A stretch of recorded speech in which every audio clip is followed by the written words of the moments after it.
कभी अयोध्या विकास के पैमानों में बहुत पीछे थी। आज अयोध्या नगरी यूपी के अग्रणी शहरों में से एक बन रही है। साथियों, 21वीं सदी का आने वाला समय बहुत महत्वपूर्ण है। आजादी के बाद के 70 साल में भारत विश्व की 11वीं सबसे बड़ी अर्थव्यवस्था बना। 70 साल में 11वीं। लेकिन पिछले 11 साल में ही भारत विश्व की 5वीं सबसे बड़ी अर्थव्यवस्था बन चुका है। और वो दिन दूर नहीं जब भारत विश्व की 3री सबसे बड़ी अर्थव्यवस्था भी बन जाएगा।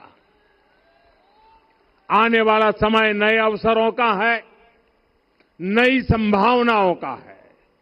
और इस अहम कालखंड में भी भगवान राम के विचार ही हमारी प्रेरणा बनेंगे।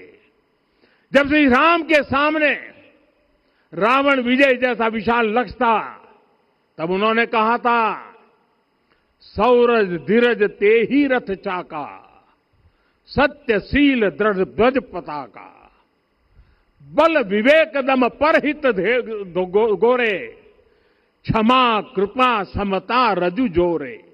यानी रावण पर विजय पाने के लिए जो रथ चाहिए, शौर्य और धैर्य उसके पहिए हैं, उसकी ध्वजा सत्य और अच्छे आचरण की है, बल विवेक संयम और परोपकार इस रथ के घोड़े हैं।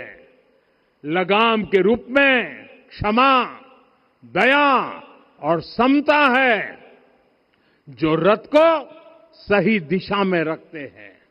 साथियों, विकसित भारत की यात्रा को गति देने के लिए ऐसा ही रथ चाहिए, ऐसा रथ जिसके पहिए शौर्य और धैर्य हो, यानी चुनौतियों से टकराने का साहस भी हो और परिणाम आने तक दृढ़ता से डटे रहने का धैर्य भी हो।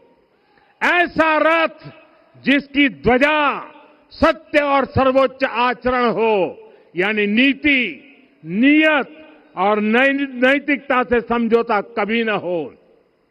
ऐसा रथ जिसके घोड़े बल विवेक संयम और परोपकार हो, यानी शक्ति भी हो, बुद्धि भी हो, अनुशासन भी हो और दूसरों के हित का भाव भी हो। ऐसा रथ जिसकी लगाम क्षमा, करुणा और संभाव हो, यानी जहां सफलता का अहंकार नहीं और असफलता में भी दूसरों के प्रति सम्मान बना रहे।